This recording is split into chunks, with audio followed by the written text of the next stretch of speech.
Traveler is one step closer to becoming the Abyss sibling. We already had a feeling about this in Outland, but they really make it apparent with this recent Lantern Rite event. Hu Tao also finally got the spotlight that she finally deserves, and I already liked her character to begin with, but this quest really made me love her.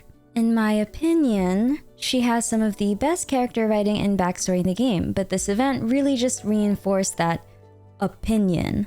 In this video, I'll provide a brief summary and analysis of the recent Lantern Rite event, Springtime Charms, and who knows, the longer you watch, the more likely I am to do a cheeky 10 pull for another Lanyan. I'm your Leafy Lorekeeper Minzlif, and I read the Genshin Impact lore so that you don't have to. But first, a word from today's sponsor. Have you always wanted to get into content creation but have no idea where to start? Do you ever feel like editing is such a pain and you wished you had tools to make content creation a little easier? Today's video is sponsored by Filmora, an easy breezy video editing software to make your gaming and content creation workflow as fast and efficient as possible. Use Copilot, which is an AI assistant that helps you with your editing. You can tell Copilot to do anything you need in your workflow to dramatically decrease your editing time. Planar tracking makes it possible to do fun edits like this in a pinch. Multi-camera editing makes it possible for you to easily switch between perspectives and camera angles without having to painstakingly align the audios yourself. Filmora makes keyframe path curves easier to use, not to mention the animations end up so smooth.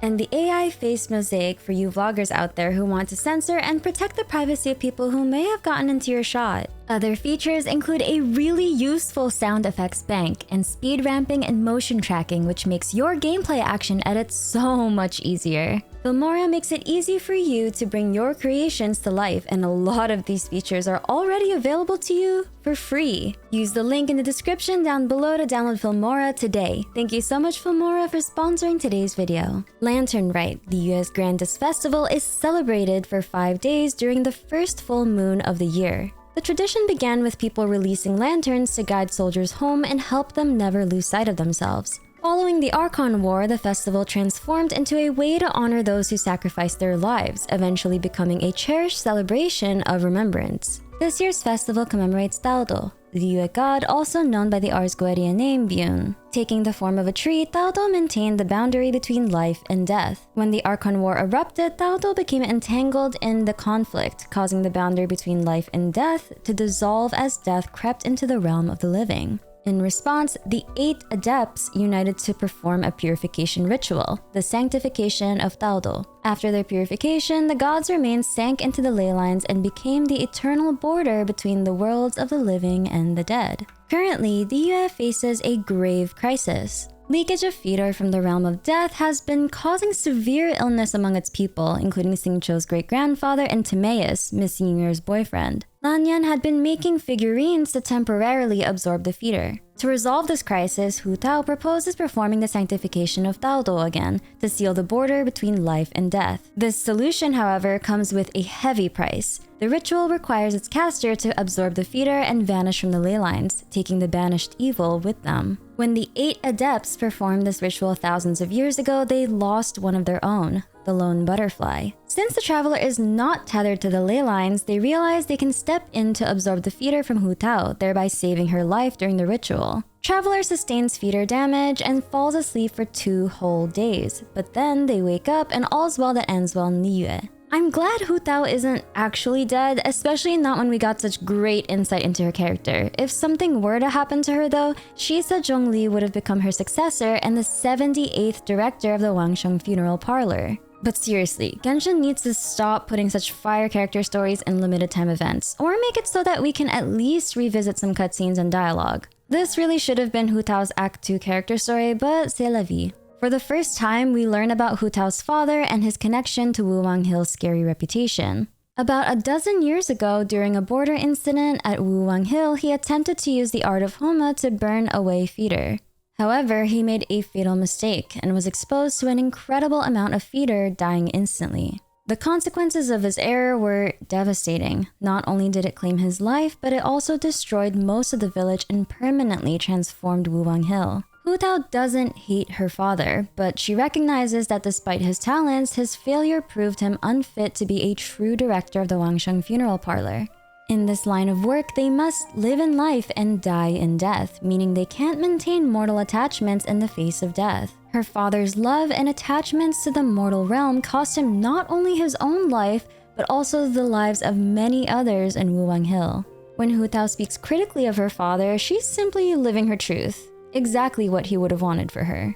According to her vision story, Hu Tao was very close to her grandfather, the 75th director of the Wangsheng Funeral Parlor. When he passed away, she conducted his funeral with utmost professionalism. Afterwards, she secretly journeyed to the border between life and death to wait for his spirit to cross over. After days of waiting, she discovered that her grandfather's soul had actually crossed over immediately upon reaching the border. True to his role as director, he had lived honestly without regrets, leaving no reason for him to linger in the mortal realm. Upon returning home, Hu Tao found a pyrovision in her bag. Like her grandfather, Hu Tao is determined to live life without regrets, and when the time comes, is ready to let go of mortal attachments that might interfere with her duties as director of the Wangsheng Funeral Parlor. Despite the gravity of her role, she remains a mischievous and lighthearted person, embracing all aspects of her persona authentically. Now here's an interesting theory bit for you. In the Natlan Archon quest, Traveler was more or less a sponge for absorbing abyssal corruption.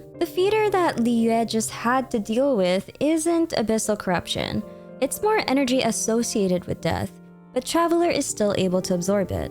While being an elemental or energy sponge seems like a cool ability, at some point you have to wonder if it'll have any consequences. What if I told you that because of this ability, Traveler is one step closer to becoming their Abyss sibling? The Xbox Wings, Wings of Fate's Course Intertwined, contain the lore about what happened to the Abyss sibling in Khaenri'ah. The sibling was used as a vessel by which unlimited abyssal power could be absorbed, and they became the key to the world's near annihilation.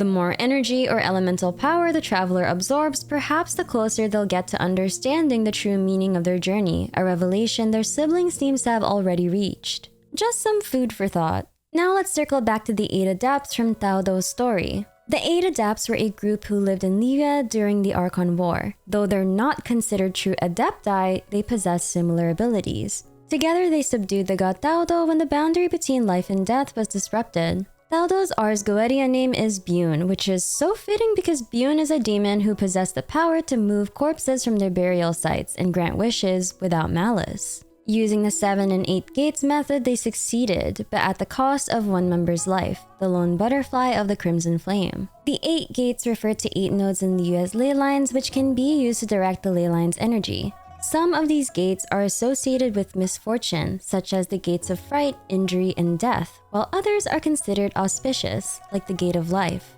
After Tao Dou's defeat, Windreader and the Silverwing journeyed together.